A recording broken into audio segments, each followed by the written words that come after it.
I was in a class once at the Denver Tango Festival, I don't know, 15 or more years, and it was all guys. It must have been a men's technique class, and there's only about 15 of us. And somebody asked a question, and one of the other guys said, the way you phrase that question, you sound like an engineer.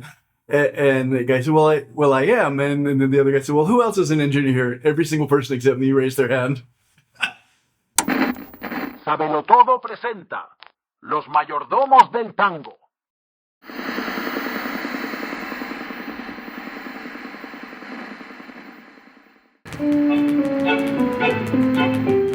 I live in Albuquerque, New Mexico. At this point in time, in addition to the Tango Festival, I own restaurants. 3, recently just sold one, so down to 2 restaurants, and that keeps me occupied. I discovered tango entirely by accident in, I think it was maybe the fall of 2005. I was in Argentina. No thought, no awareness of tango at all, and I saw 2 people dancing on the street, and I just had an immediate sense of this is something I want to do. And it looked like walking. It looked simple, and I like to walk, so I kind of naively thought it would be easy. My husband and I found tango in 2010 on a trip in Uruguay. Well, you go Uruguay and I'll go mine. And we came back to the United States and thought, okay, well, we'll just take a few lessons. We went to the Tango Festival, I think the next year, and we're completely intimidated. I got started with the Tango Festival was actually in 2018. At that time, Tom Sturmitz produced the Denver Tango Festival. The Denver Festival, which at that time was a very large, popular festival, they couldn't have it in Denver because of the Democratic National Convention. The convention took up all the hotel space, so it displaced it. So he was looking for a place just for that year to hold the Denver Festival. They decided to hold it in Albuquerque. We had such a great time, and I think Daniel started thinking about having a festival around that time. Then was saddened that next year we'd have nothing here, and for future years. It was really a nice thing to have a tango festival in your own town. And he saw a need for a festival in this part of the country. Albuquerque is a very easy city to access from many parts of the country. So I decided to start working on it, and I announced that I would do it, but not until 2010. I'd never organized any large-scale events or anything similar, and that's why I gave myself 18 months to research it and plan it. And I went to a number of other festivals, and when I could, I cornered the organizer and got their input. As far as the initial impediment, I would say just finding the space and negotiating a contract for the space that made financial sense. The hotels, really what they want is just cash. So it was really going through a lot of hotels, finding one that would have a little bit of confidence in me and let me negotiate something where I would get the ballroom space by agreeing to sell lots of hotel rooms rather than just paying cash. Our first year was 2010. We started with about 300 people, and we've grown most years. We have average attendance of somewhere between 700 and 800. So when you look at a contract for any hotel, they prohibit you from bringing outside food for health reasons, but also for economic reasons. They want to sell that to you.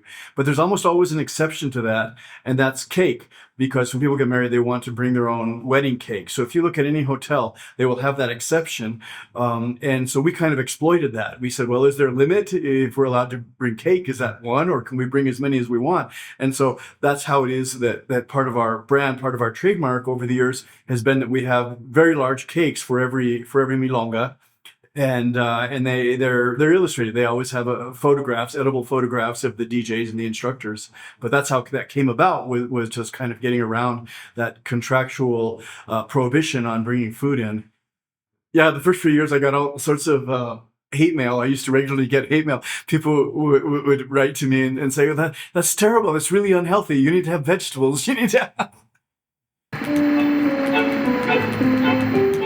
Well, it's a team, like any event of that size.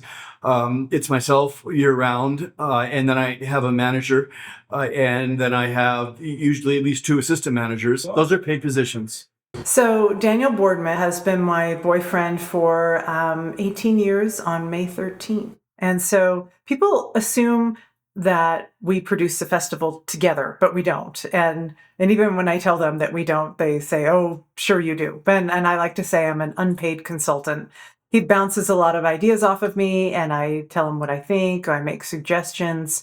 So I definitely contribute in some fashion, but it's really him and an army of volunteers. We're very fortunate to have an association going back to our very early days with ASU, Arizona State University. And so every year they send out sometimes 30, sometimes 40 young people from their Tango club. And that's just a great arrangement.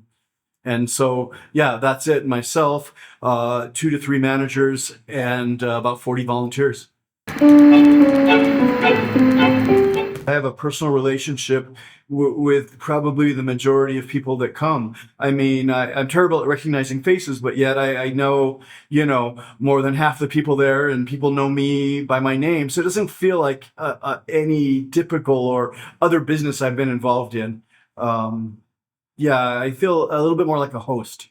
We all have our own preferences and ideas about what we want to promote. And for me, very high on the list is connection, not really tango escenario or anything quite like that.